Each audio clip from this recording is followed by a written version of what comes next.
thinking about how I'm going to construct this. I want to start with this piece up in the corner. The reason I'm thinking too much about it is I normally work from a template. I just start cutting and I then take the ephemera, fill in the gap, and tape it. And I'm not going to be doing that with this, but I still need to maintain my template and think about my background. So I'm going to start with my background, and I know I want to situate on the picture plane Godzilla right in the corner. So this cradle board is pretty much 8 by 10, give or take a few millimeters. And I know if I just keep it this way, I should be able to do my cuts and fill in the gaps with the ephemera, but the ephemera will definitely need to be glued down using Mod Podge. I'm also thinking about, again, my background. My background's also very, very important. This is not a case where I'm going to scan it in Photoshop and then play with different plain background colors. Oh, got a little bit of a challenge going on. I like this too. I want to think about this orb. The orb is prevalent in this piece.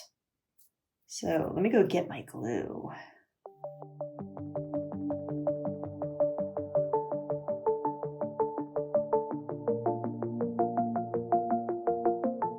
I should explain what I'm doing, which is just applying some adhesive. I apply it directly to the cradle board itself. Mod Podge. I do not have stock in Mod Podge, but is what I am using for most of my decoupage projects. Nice little even coat. And my first piece of ephemera is going down. I'm going to just have it overlap just a touch. I can cut it later. I will cut it later. And fill in the gaps if necessary. Just needs a little glue here. There we go. Now that the ephemera is on there, I'm just taking a piece of wax paper and sealing it on to make sure that it has a nice hold on it. I can even, with this piece of paper, because I have it overlapping a little bit, it can now become part of the design. Oh, look what I did. It's upside down. I wanted to go this way. I needed to be going this way. Whew. I'm so glad you guys caught that for me. Otherwise, this would have been very, very frustrating. I want to see if I can salvage this.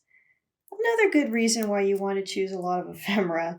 You may have to lose something that you love and start over again, but not too badly. And that's the nice thing about collage and decoupage. Layers and the ability to pull it up and put it somewhere else. So let's go ahead and let's do that one again.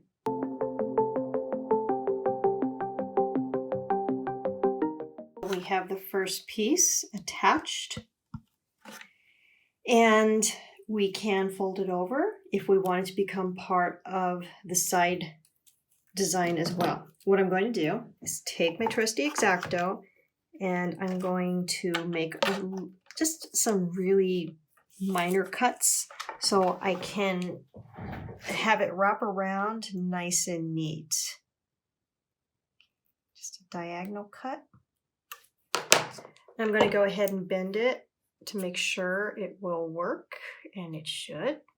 Shouldn't have a problem with that. Again, with a little bit of glue. A little goes a long way, but you do want to make sure you have enough to attach it to the surface, to the substrate. In this case, wooden cradle board. Substrate is just a fancy word for where you are gluing your collage ephemera too. I think I'm going to cut that right here. I'm being kind of exacting right now because I just started. As I go on, I'm not as OCD about everything. Let's cut this too. I just don't want it to have too many bulky layers that don't mean anything in the corners. And it just doesn't look as pretty. Okay. A little bit of glue here. This might get covered up anyway, but I like that it's folded over and it looks part of. So if we do come back and either pull it off or we cover it up, it's okay. It's nice and neat. I am very much about craftsmanship as much as I possibly can be as time permits. And perfectionism gets in the way of that. I'm going to play with this now and keep going.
This has turned into something difficult, and difficult isn't fun.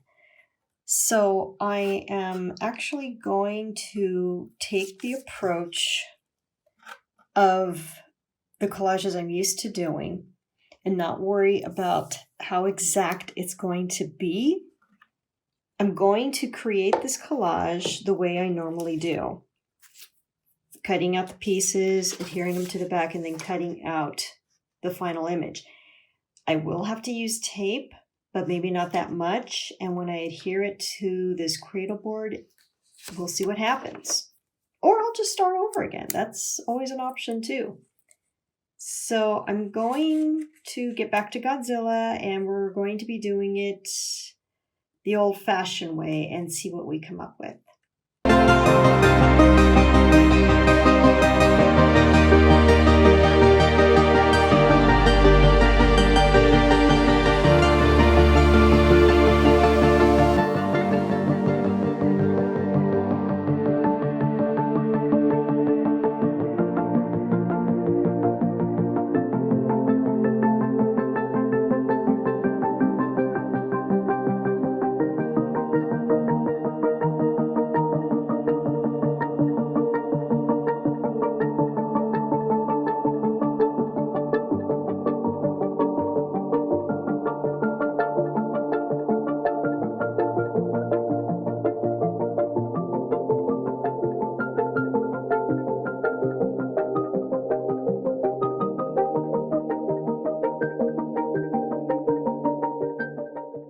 This is where it stands. I am proceeding and working with my old technique because, number one, I'm having more fun doing it this way than gluing it on to the surface of the cradle board. There is a craftsmanship issue with this, so I'm going to go ahead and finish Godzilla by my technique and see how it looks. Hopefully it works out all right, and I'm going to adhere him with a really strong adhesive and see what we come up with. So I'm going to go back to work and you guys can join me.